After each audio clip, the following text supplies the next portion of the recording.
So I wanted to welcome everybody about this weekend I'm having. So you can see behind me here, I have my tent set up. That should be a hint. And on top of my car there, it's a now deflated car carrier to carry all the camping gear. So where I'm at this weekend, I'm at Kecksburg at the UFO festival. So in 1965, there was a reported crash. You should look it up or come to the festival and find out more. But it's very interesting. Ron Murphy will be here. Stan Gordon will be here.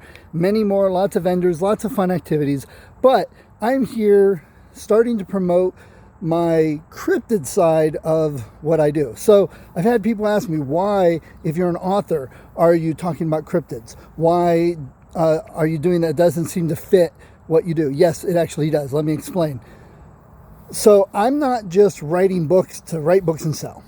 I've always been wanting to work with kids, which means, in my mind, helping them for their future. So I try to help parents and teachers with ways to encourage kids to learn skills, to experiment with the world and see what's out there for possible career choices or even just side hustles or hobbies for their life.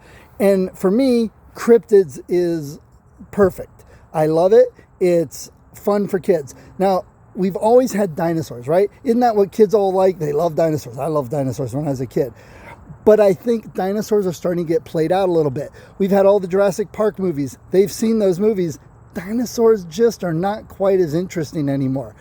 But cryptids like Bigfoot and Mothman and others like that, Loch Ness Monster, Chupacabra, they've become more interesting over the last several years. And I think there's a lot of kids and families interested in this type of thing after all the Finding Bigfoot shows, right? So my focus is using the cryptids to inspire kids for a hobby, family hobbies. In fact, I'm going to be doing a talk later in a couple months at the Dairy Railroad Festival and at the PA Bigfoot Camping, where I'll be doing a talk about that. So if you're interested, there's links on my website.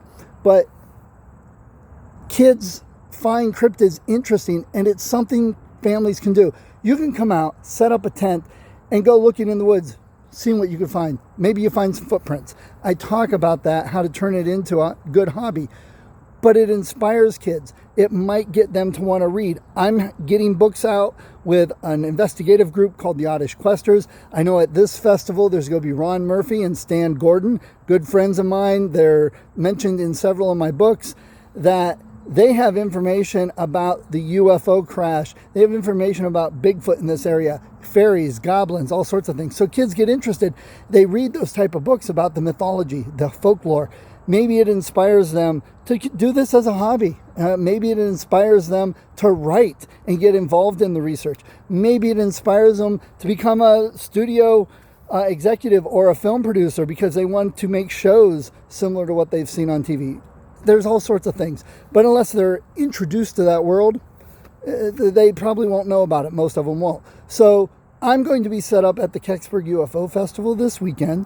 I'm going to be camping because there's the woods. You never know. And I'd love for people to come out and talk. Look at my website. I'm going to be, like I said, at Dairy Days and at the PA Camping Adventure.